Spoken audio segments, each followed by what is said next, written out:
Allahu Akbar. Udah pesare. Mari saya. Dikrek kapan? Udah pesare. Mari saya. Dikrek kapan? Merdeka. Udah.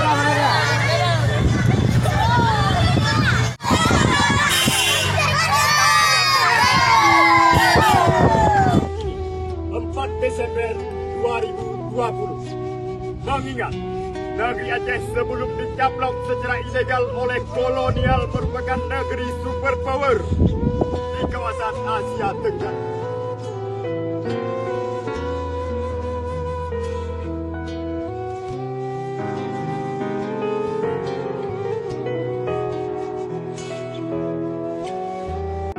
Bismillahirrahmanirrahim. Pernyataan sikap bersama rakyat Aceh, GAK, mahasiswa, dan seluruh elemen sipil Aceh hari ini 4 Desember 2020. Mengingat negeri Aceh sebelum dicaplok secara ilegal oleh kolonial merupakan negeri superpower di kawasan Asia Tenggara. Diplomasinya terkenal sampai ke berbagai Eropa. Sudah bisa kita saksikan di berbagai negara dalam hal hubungan diplomatik pemerintahan Sultan Aceh dan negara-negara luar. Sebagaimana hubungan diplomatik pada abad ke-16 Sultan Alauddin Riyad dengan Sultan Selim II, pada tahun 1615 Sultan Iskandar Muda dengan King James I, dan 1661 Sultan Tajul Alam dengan King Charles II, dan juga sejarah pengiriman Duta Besar Aceh ke Belanda Tengku H. Abdul Hamid, yang jasa beliau dalam memediasi negara Spanyol dengan negara Belanda untuk mendapatkan pengakuan kemerdekaan negara Belanda dari Spanyol. Bukti-bukti sejarah inilah Aceh telah saling menjalin hubungan diplomasi satu sama lain dan berjasa terhadap peradaban kedamaian dunia. Pada abad ke-19 merupakan periode di mana paham baru konsep negara dan bangsa ini berkembang. Namun Aceh saat itu masih memiliki kedaulatan dengan lahirnya piagam PBB terhadap penghapusan kolonial seluruh dunia yang dipegang oleh Sultanah Aceh. Walaupun keberadaan Nusantara pada umumnya masih berada di bawah pemerintahan kolonial kecuali negara Aceh. Kedaulatan Aceh yang sudah berlanjut dari berabad silam pada masa itu kembali dipertegas dengan keberadaan Traktat London pada 1824. Pihak Inggris dan Belanda sepakat untuk mengubah berbagai kebijakan di Nusantara. Beberapa kebijakan tersebut adalah barter wilayah administratif, di mana Inggris akan mendapatkan wilayah semenanjung Malaysia dan Singapura, sedangkan Belanda berhak atas Kepulauan Nusantara kecuali Aceh. Hal ini tertuang dalam norma perjanjian Traktat London 1824 tersebut. Kedua belah pihak, baik Inggris maupun Belanda, sepakat untuk tidak mencampuri kedaulatan Aceh. Aceh secara langsung telah berhasil mengamankan posisi dan kedaulatannya dengan perjanjian traktat tersebut. Bagi Inggris, Aceh haruslah independen dan tidak boleh diduduki Belanda sebab akan berdampak negatif terhadap kepentingan dagang mereka di semenanjung Malaysia. Sedangkan Belanda demi kesepakatan ini harus mengakui kedaulatan dan kemerdekaan Aceh. Usaha pengaburan dan pencaplokan kedaulatan Aceh pasca Traktat London pada tahun 1871, pihak Belanda dan Inggris membuat kesepakatan baru lagi yang dinamakan Traktat Sumatera. Bagi kami rakyat Aceh, itu adalah kesepakatan konspirasi tidak sah kolonial, sebab sama sekali tidak mengikut sertakan Aceh sebagai negara berdaulat. Dalam Traktat Sumatera, Inggris dan Belanda sepakat barter koloni. Belanda menyerahkan Pantai Gading kepada Inggris dan sebagai imbalan Inggris akan membiarkan Belanda memasuki Aceh. Traktat Sumatera yang mereka tanda tangani pada 2 November 1871 yang berbunyi, Ratu Britania Inggris tidak lagi keberatan atas semua perluasan dari kerajaan Belanda di semua bagian Pulau Sumatera. Akibatnya, sejak tahun 1871, Belanda terus berusaha memasuki Aceh. Sebagai sebuah negara yang berdaulat sejak dahulu, Aceh memiliki banyak catatan sejarah yang terskripsi dengan baik, yang tersimpan rapi, yang tidak hanya ada di Aceh saja, namun merata hampir ke seluruh penjuru dunia. Di antara negara-negara yang masih menyimpan dokumen-dokumen bukti kedaulatan Aceh dalam bentuk surat menyurat dan perjanjian adalah Turki, Inggris, Malaysia, dan tentu saja Belanda. Sebagai bukti sejarah sekarang, fase usaha menghilangkan kedaulatan Aceh tersebut dimulai pada tanggal 26 Maret 1873. Pada hari tersebut secara resmi, Kerajaan Belanda telah mendeklarasikan penyerangannya terhadap Aceh yang berdaulat. Perang yang digelorakan oleh Belanda tersebut berlangsung selama lebih kurang 69 tahun dengan hasil yang sia-sia. Dan tidak pernah bisa menguasai Aceh sampai dengan hari ini. Dan juga Belanda tidak dapat menunjukkan satu bukti dokumen pun telah menyerahnya Aceh di dalam perang tersebut. Secara yuridis, Aceh tidak pernah menyerahkan kedaulatan dan kekuasaannya kepada Belanda sebagaimana pemerintahan kerajaan-kerajaan negeri lainnya yang ada di dalam wilayah kolonialisme Belanda di Nusantara yang bernama Hindia Belanda. Akibat maklumat perang terhadap Aceh, maka muncullah perlawanan rakyat Aceh terus-menerus dari masa ke masa, sehingga pada akhirnya Kerajaan Belanda pada tanggal 27 Desember 1949 melakukan konspirasi neokolonialisme jahat, yaitu telah menyerahkan wilayah jajahannya dan mengakui kedaulatan Republik Indonesia Serikat.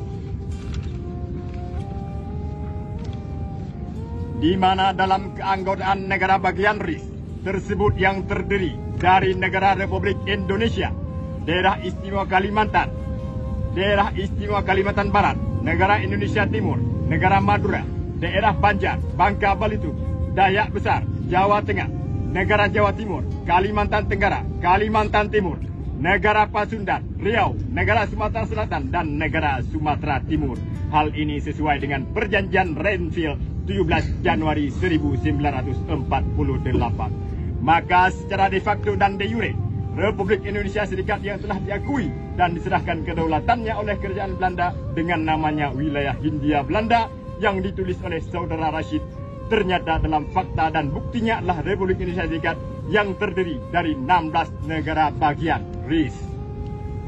Setelah ditelusuri dan diteliti lebih dalam untuk melihat negara-negara bagian RIS ini, ternyata yang namanya negara Aceh Darussalam tidak termasuk dalam negara bagian Republik Indonesia.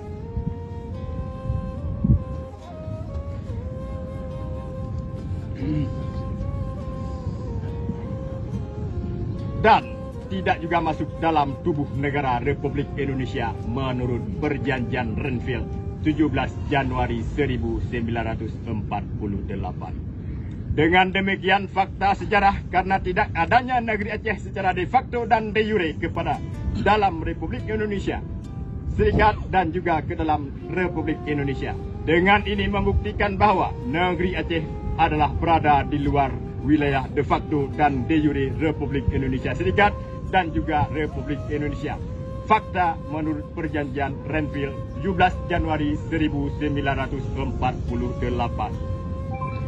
Mengingat bukti sejarah sampai 27 Desember 1949 secara de facto dan de jure, negeri Aceh berada di luar wilayah kekuasaan RIS dan juga di luar wilayah kekuasaan de facto dan de jure Republik Indonesia.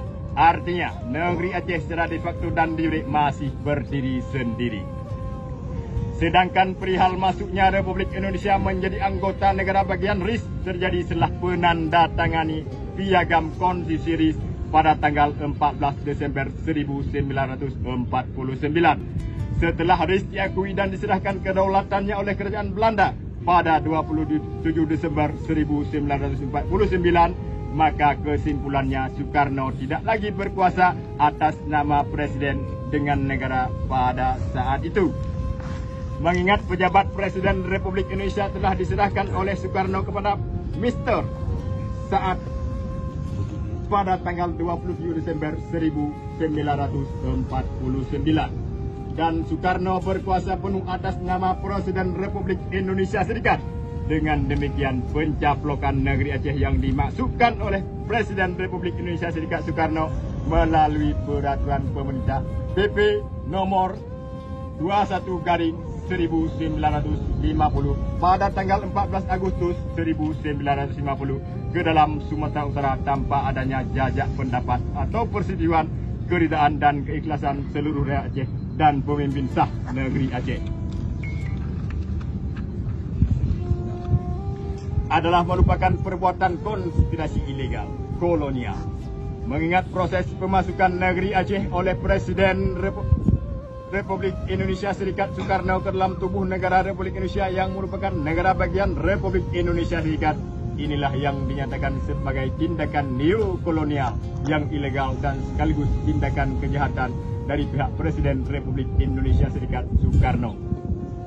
Akibat dari tindakan ilegal pencaplokan negeri Aceh melalui Sumatera Utara tersebut merupakan wujud cara dimulainya langkah penghilangan kedaulatan negeri Aceh dan usaha menguasai, menduduki, dan penjajahan baru yang dilakukan oleh RIS berlanjut oleh Republik Indonesia yang sekarang menjelma menjadi NKRI terhadap negeri Aceh sampai detik ini.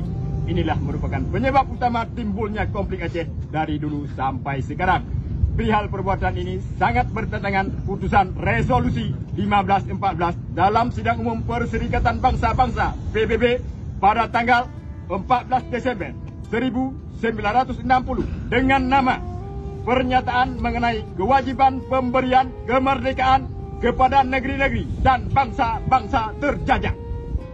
Sedangkan persoalan adanya Dewan Keamanan PBB pada tanggal 26 September 1950 melalui resolusi Dewan Keamanan PBB nomor 86 tahun 1950 menyatakan the Security Council funds such as Republic of Indonesia and post-loving Southwest police in condition lockdown and until for of the Sovereign of United Nations and together for remember to General Assembly that the Republic of Indonesia be admitted to membership of United Nations after the 14-year meeting by 10 Photon World Action China. Dalam sidang umum PBB pada tanggal 27 September 1950 yang telah menerima Republik Indonesia sebagai anggota PBB ke-60, bisa dipastikan penyebab penerimaan Dewan Keamanan PBB dalam sidang umum PBB tersebut atas keanggotaan Republik sebagai anggota PBB ke-60. Dikarenakan dalam sidang tersebut tidak muncul fakta sah keutuhan kedaulatan Aceh dan dasar pencaplokan Aceh sepihak oleh Republik Indonesia Serikat dengan PP RIS nomor 21/1950. Maka PP tersebut dasar kesepakatan sistem neokolonial penjajahan sambungan oleh Belanda dengan Republik Indonesia terhadap negeri Aceh. Dalam hal ini Soekarno telah mengelabui fakta-fakta dasar perjanjian Renville 17 Januari 1948 yang dilakukan oleh Presiden RIS Soekarno demi mendapatkan persetujuan oleh PBB. Hal ini sangat bertentangan dengan hak setiap bangsa untuk hidup merdeka dan berdiri sendiri sesuai dengan adat budayanya dalam ketentuan hukum internasional. Fakta sejarah penandatanganan konferensi Majapahit Round Table Conference pada tanggal 2 November 1949 di Den Haag antara kerajaan Belanda dengan pemerintah Indonesia serta perwakilan pemerintah Indonesia Serikat telah melanjutkan perampasan kedaulatan Aceh pada tahap ketiga. Sedangkan perihal persetujuan dari rakyat Aceh bersedia atau tidak untuk menjadi bagian dari sebuah sistem pemerintahan negara baru yaitu Indonesia sama sekali tidak ditempuh melalui sebuah mekanisme yang resmi sesuai hukum internasional. Sedangkan dalam hal ada orang-orang mengatas nama tokoh Aceh saat itu yang telah mengaku menyerahkan kedaulatan Aceh kepada pemerintah Indonesia sama sekali tidak memiliki mandat sah dari rakyat Aceh ataupun dari utusan resmi pemerintah kerajaan negara Aceh. Hal ini dapat disimpulkan bahwa tokoh Aceh saat itu yang menyetujui dengan pemerintah Republik Indonesia tidak memiliki legal standing. di mata hukum karena tidak memiliki mandat resmi Kesultanan Negara Aceh. Buktinya, nyata hal itu ilegal di kemudian hari setelah pencaplokan tersebut langsung lahir perlawanan rakyat Aceh dari dulu sampai sekarang yang terus-menerus menggugat kembali proses pengakuan, pencaplokan, pendudukan dan penjajahan yang dilakukan oleh Republik Indonesia Serikat dan Republik Indonesia terhadap negara Aceh. Maka terhadap tindakan perlawanan penggugatan bangsa Aceh adalah suatu hal yang hak dan keharusan bagi setiap rakyat Aceh.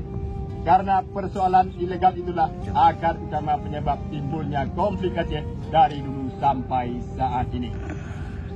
Hingga rakyat Aceh menganggap pihak Belanda dan Republik Indonesia yang menjajah negara Aceh sampai sekarang. Mengingat dimasuknya negara Aceh ke dalam RI sangat bertentangan dengan piagam PBB pasal dekolonialis karena tidak melalui mekanisme jajak pendapat rakyat pribumi sah atau referendum. Hasil proses sejarah perkembangan Aceh dalam kuasa Republik Indonesia, kami merasa oleh pihak Republik Indonesia yang selalu berusaha supaya sejarah negeri Aceh agar tidak dihilangkan dari sejarah peradaban dan perkembangan dunia. Hal ini telah membangkitkan semangat perjuangan rakyat Aceh yang terjadi sampai sekarang. Hingga masuk dalam fase-fase, mulai dari perang Kesultanan Aceh dengan Jepang, perang kerajaan Belanda pada tahun 1873, juga perang Belanda dan RI dalam Republik Indonesia Serikat, hingga sampai dengan perlawanan rakyat Aceh yang tergabung dalam wadah GAP dengan NKRI sampai sekarang. Perjuangan panjang rakyat Aceh untuk mengembalikan hak kedaulatan negara Aceh dan hak berdiri sendiri bebas neokolonialis hingga sampai pada tahap perjanjian MOU Helsinki. Namun sayang, poin-poin kesepakatan yang tertuang dalam MOU Helsinki juga dikhianati kembali sepihak oleh Republik Indonesia. Padahal rakyat Aceh sudah membuka diri demi kedamaian Aceh dan kedamaian dunia untuk bersedia mengorbankan cita-cita hak merdeka atas dasar sejarah sah kedaulatan Aceh secara hukum internasional dan piagam PBB.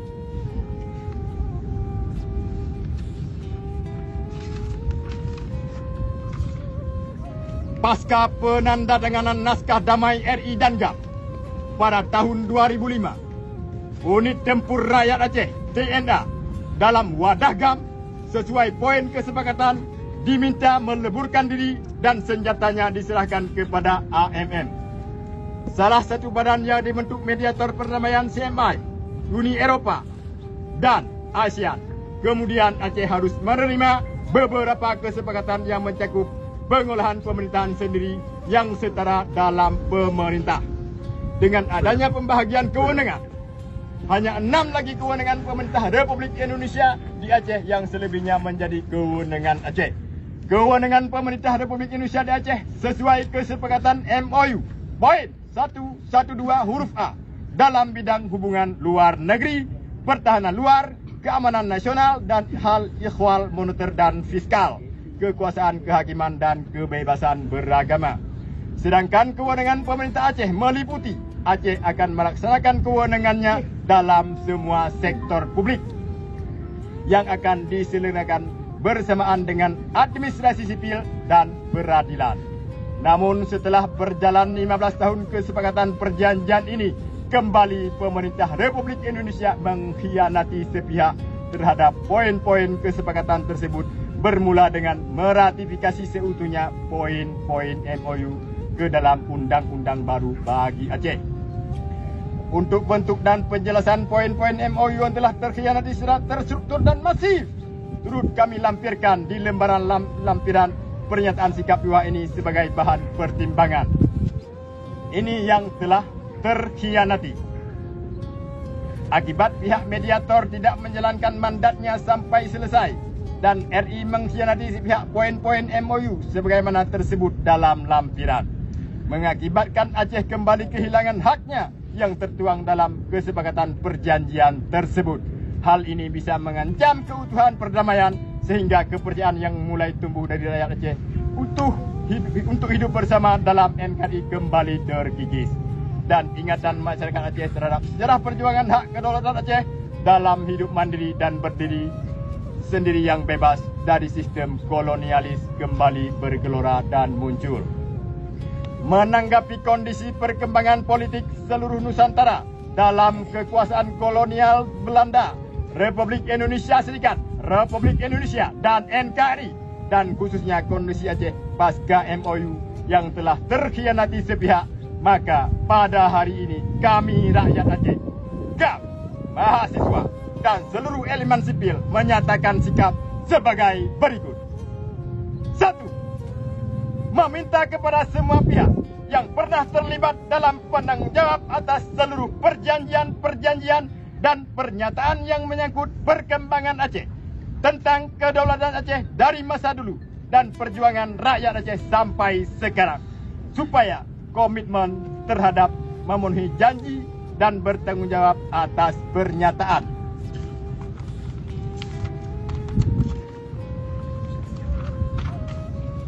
2.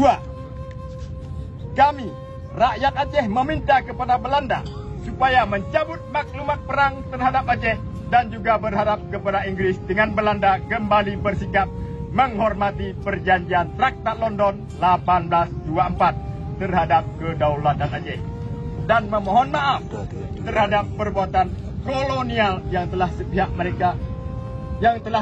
melakukan perjanjian Traktat Sumatera 1871 tanpa melibatkan Aceh. Mengingat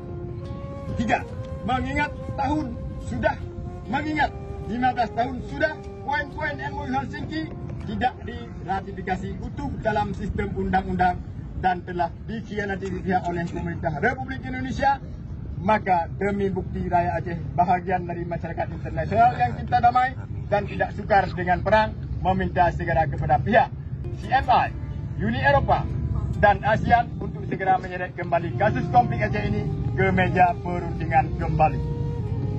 4.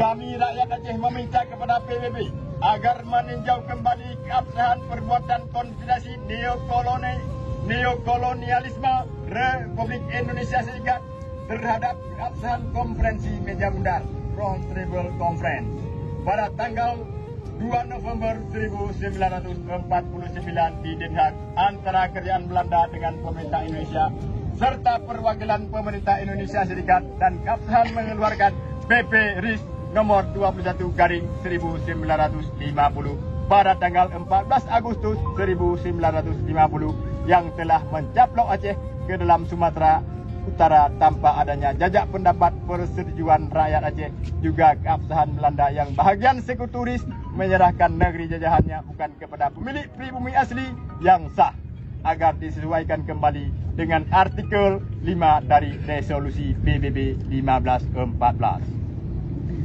5. Dalam hal PBB tidak meninjau ulang tentang keabsahan sistem kolonial PP RIS nomor 21 tahun 1950 yang telah mencaplok Aceh secara sah atau tidak dan juga sesuai atau tidak dengan amanat piagam PBB. Kemudian juga dalam hal permohonan rakyat Aceh kepada CMI, Uni Eropa, ASEAN tidak bersedia menanggapi poin-poin MOU Helsinki yang telah dikhianati sepihak, agar segera menyeret para pihak ke meja perundingan kembali. Sebagaimana poin 6.1 MOU Helsinki dalam hal penyelesaian perselisihan. Maka kami rakyat Aceh memohon kepada PBB agar bersedia memutuskan dan memfasilitasi penyelesaian konflik Aceh yang sudah berjalan puluhan tahun dan telah mengorbankan ribuan nyawa dan harta dengan cara jajak pendapat atau referendum. Berdasarkan sikap politik di atas, kami juga menyerukan bahwa kita rakyat Aceh yang merupakan bahagian dari rakyat internasional yang cinta damai akan bersatu kembali untuk menyatakan sikap kembali terhadap kemerdekaan dan kedaulatan Aceh dari dulu sampai sekarang sesuai amanat piagam PBB 1514. Pernyataan ini akan kita nyatakan bersama kembali bila mana pengkhianatan terhadap semua perjanjian yang menyangkut dengan Aceh, mulai dari perjanjian Traktat London 1824 sampai dengan perjanjian MOU Helsinki 2005. Seruan ini akan rakyat Aceh deklarasikan bila tidak ada realisasi atau tindak lanjut para pihak terhadap semua perjanjian yang telah dibuat dalam waktu dekat ke depan. Demikian pernyataan sikap bersama ini kami buat dan kami sampaikan kepada semua pihak yang terkait. Besar harapan kami rakyat Aceh agar segera lahir tindak lanjut dari para pihak yang terlibat penanggung jawab sesuai kewajiban dan ketentuan. Diteruskan kepada Perserikatan Bangsa-Bangsa, CMI, Uni Eropah, ASEAN, Duta Besar Belanda, Duta Besar Inggris, Presiden Republik Indonesia, seluruh duta besar negara-negara Perserikatan Bangsa-Bangsa. Sekian. Assalamualaikum warahmatullahi wabarakatuh. Waalaikumsalam.